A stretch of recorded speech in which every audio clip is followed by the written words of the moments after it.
Sa ngalan ng Ama at ng Anak at ng Espiritu Santo. Amen. Kapatid, huminga ka ng malalim. Isa pa. Damhin mo ang bawat pasok at labas ng hangin sa iyong mga baga. Sa sandaling ito, nais kong isipin mo na ang silid na kinalalagyan mo ngayon ay hindi na isang silid ng ospital o silid ng bighati, kundi isang banal na santuaryo. Ang Diyos ay naririto. Nararamdaman niya ang bawat kirot na tila humahati sa iyong katawan. Naririnig niya ang bawat hikbi ng iyong puso na hindi mo mailabas sa iyong mga labi. Huwag kang magmadali, kapatid. Ang Diyos ay may oras para sa iyo. Hindi siya nagmamadali. Nais niya na ibigay mo sa Kanya ang lahat ng iyong takot, ang lahat ng iyong pag-aalinlangan, at ang lahat ng iyong mga katanungan kung bakit ito nangyayari sa iyo. Panginoong Jesus, Ikaw ang Alpha at Omega, ang dakilang manggagamot na walang pinipiling panahon. Lumalapit kami sa iyong lukna ng awa ng may buong pagpapakumbaba. Kinikilala namin na kami ay alabok lamang, marupok at madaling mabuwal kung wala ang iyong lakas. Lord, bago namin hilingin ang himala ng kagalingan para sa aming mga laman, isinasamo namin ang iyong banal na kapatawaran. Patawarin mo kami sa aming mga pagkakasala, sa isip, sa salita, at sa gawa. Patawarin mo kami kung mas pinili naming makinig sa ulat ng mundong ito kaysa sa iyong ulat ng buhay. Patawarin mo kami kung hinayaan naming mamugad ang galit at bait sa aming mga dibdib. Ngayon, Panginoon, sinisiyasat namin ang aming puso. Mayroon bang mga taong hindi namin mapatawad? Mayroon bang mga sugat ng nakaraan na naging lason na sa aming espiritu? Sa iyong banal na pangalan, Jesus, pinipili naming magpatawad ngayon. Pinapatawad namin ang mga taong nanakit sa amin, ang mga taong nangiiwan sa amin sa gitna ng laban, at ang mga taong nagdulot ng sugat na hindi na nakita ng iba. Binibitawan na namin ang lason ng kapaitan. Hugasan mo kami, Lord, ng iyong banal na dugo. Gawin mong malinis ang aming konsyensya.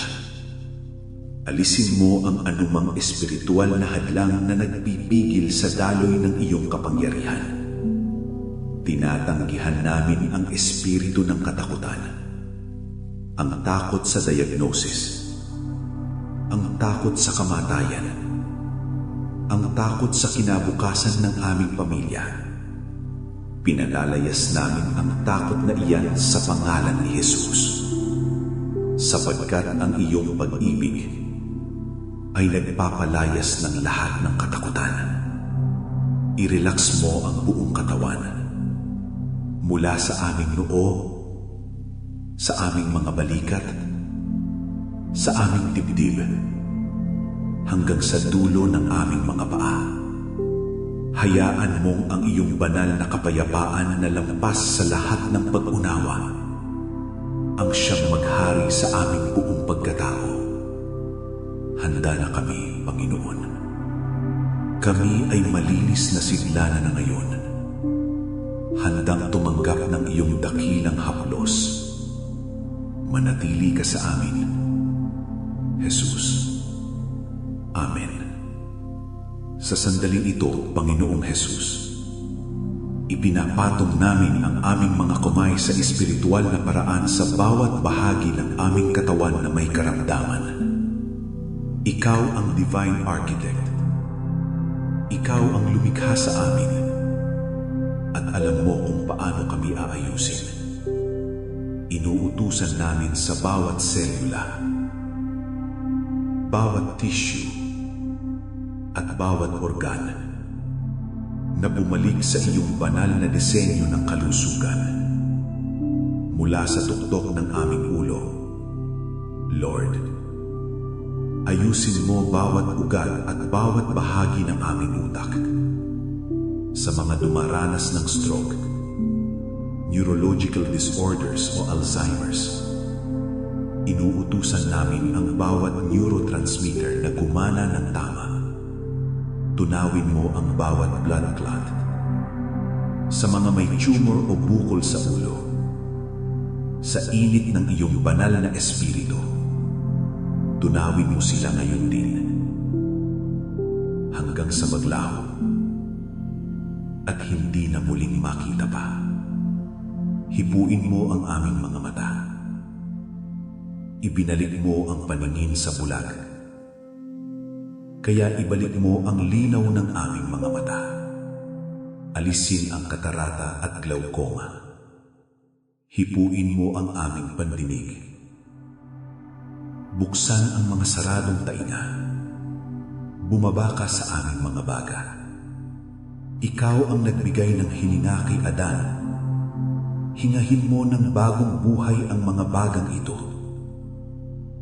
Alisin mo ang pneumonia, tuberculosis, asthma, at lahat ng bakas ng virus o cancer sa baga. Paluwagin mo ang paghinga namin, Lord. Hayaan na bawat hininga namin ay maging hininga ng iyong tagumpay. Hipuin mo ang aming puso, ang sentro ng aming pisikal na buhay. Ayusin mo bawat valvula, bawat artery, at bawat ugat. Linisin mo ang aming dugo mula sa kolesterol at anumang bara. Sa mga may mataas na blood pressure, inuutusan namin ang aming puso na tumibok ayon sa iyong banal na ritmo. Linisin mo ang aming dugo mula sa leukemia, anemia, at lahat ng uri ng toxins. Hayaan mong ang iyong banal na dugo ang magsilbing gamot na dumadaloy sa bawat ugat namin. Naglilinis at nagbibigay ng bagong lakas. Dumako ka sa aming internal organs, sa aming atay, bato, at pancreas. Linisin mo sila, Lord. Sa mga kapatid naming sumasailalim sa dialysis, kami ay sumasamo para sa isang miraklo. Buhayin mo ang kanilang mga kidneys. Pababain mo ang creatinine level sa normal level. Ipakita mo na ikaw ang Diyos na nagpapanumbalik ng tissue at laman. Sa mga may diabetes, ayusin mo ang pancreas para maging normal ang insulin at sugar levels. At laban sa espiritu ng cancer, kami ay tumitigang ng may autoridad. Anuman ang stage nito, sa pangalan ni Jesus, inuutusan namin ang bawat malignant cell na matuyo mula sa ugat. Hindi kayo kabilang sa templo ng Diyos. Mamatay kayo at hindi nang bumalik pa. Salamat, Panginoon. Dahil nararamdaman na namin ang init ng iyong presensya. Salamat dahil ang kaginhawaan ay dumadaloy na ngayon sa bawat tissue na dating may kasakit. Salamat dahil ang aming lakas ay muling bumabalik para sa dang-agila. Hindi kami maghihintay sa resulta ng laboratorio bago namin kaya purihin. Ngayon pa lang ay itinataas namin ang aming mga kamay sa pasasalamat.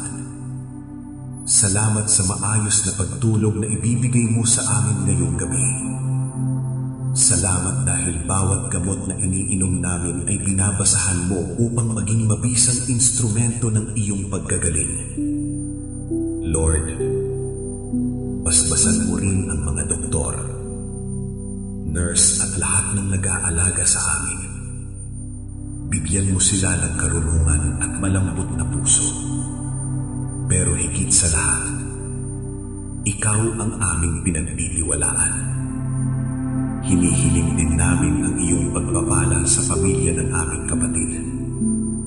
Alisin mo ang kanilang pag-aalala at punan mo ang bawat pangangailangang pinansyal na daladala ng sakit na ito.